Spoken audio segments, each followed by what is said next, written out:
What's up, traders? This is Vee Trades, and today I will be doing a technical analysis breakdown for the Spider S&P 500 ETF Trust with the ticker symbol SPY. I will first be going over what I see on the daily chart and finish the video off with the weekly chart.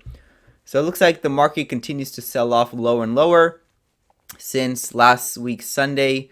You can see that price, dropped down all the way from the 475 to the 467, and it still looks like in the short term the price is going to be headed lower. Again, that's what I see on the chart. You see that this orange channel represents that selling pressure, and that selling pressure is still intact, and it looks like it's headed towards that 458 level because that was the breakout point. Throughout the chart, you're going to see price pull back to breakout points.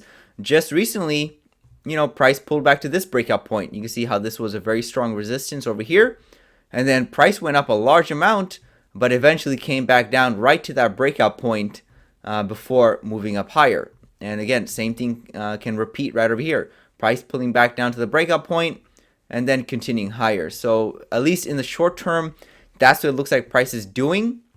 It looks like it's pulling back lower and lower. I would say my first target is 458. And if price doesn't find support there, because I don't know for sure if it's going to, then it can also drop down lower to fill in this gap on the chart right over here.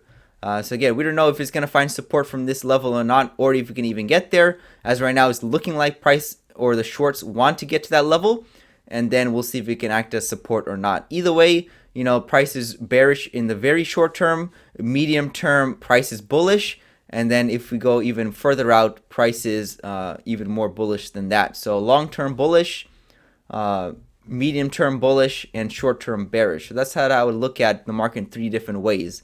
The first way is bearish in the short term, medium-term bullish, long-term bullish. And however, those medium-term and long-term predictions can also change to bearish depending on how bearish the short term is. If the short term is super bearish and it starts getting very low on the price chart, the medium and long-term predictions can also switch to bearish. But as right now, this is looking just like a pullback at resistance levels, because this black line at 472 represents resistance. How come I didn't put it all the way at the all-time highs? It's because there was more rejections at this level right here. So it was rejection right here, rejection right over here.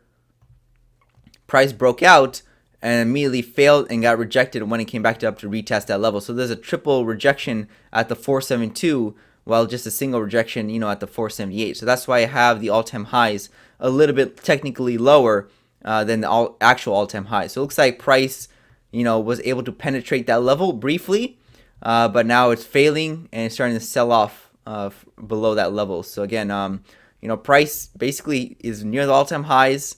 It's selling off, but again, it's not looking like a crash until we see otherwise. As right now, it's looking just like a pullback. First target 458.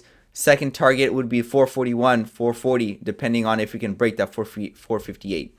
Now let's take a look at a long-term perspective by looking at the weekly chart.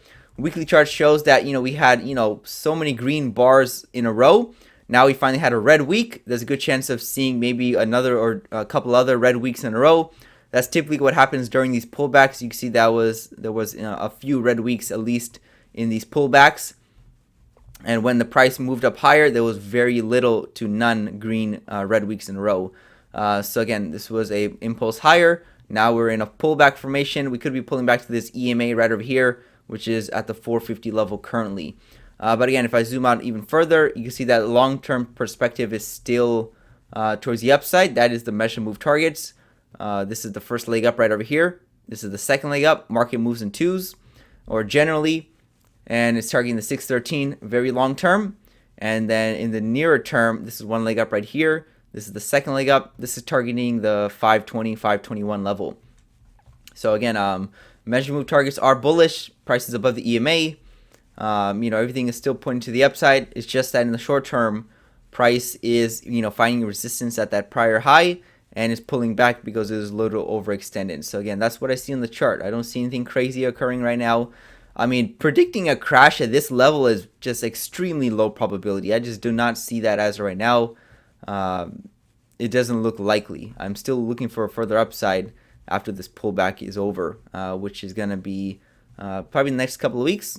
maybe a month or two. I don't think it's gonna be that long. But that's all I have for the SPY on the daily and weekly chart. It's not that bearish as most people think. It is dropping in the short term, but again, it should stall out at the 458, and then there's a good chance the trend can resume higher from there. But okay, we'll see how strong this move down is first. If price is still within this orange channel by the time it reaches the 458, that means we can go lower, because all price did was drop once. And like I said, market generally moves in twos. It can just correct for another large drop lower. So something like that can occur depending on if this leg down is that large. However, if the leg down stalls out right now and we start correcting, it'll make a second leg down similar size as the first leg, and then that would probably resume the trend from there. So again, it all depends on this drop right now. That's what we're focusing on. So this is Vee Trades, and thank you for your time. The Vee Trades technical analysis course is now live. Learn to read the chart the right way to prevent costly mistakes. Click the link below to start training now.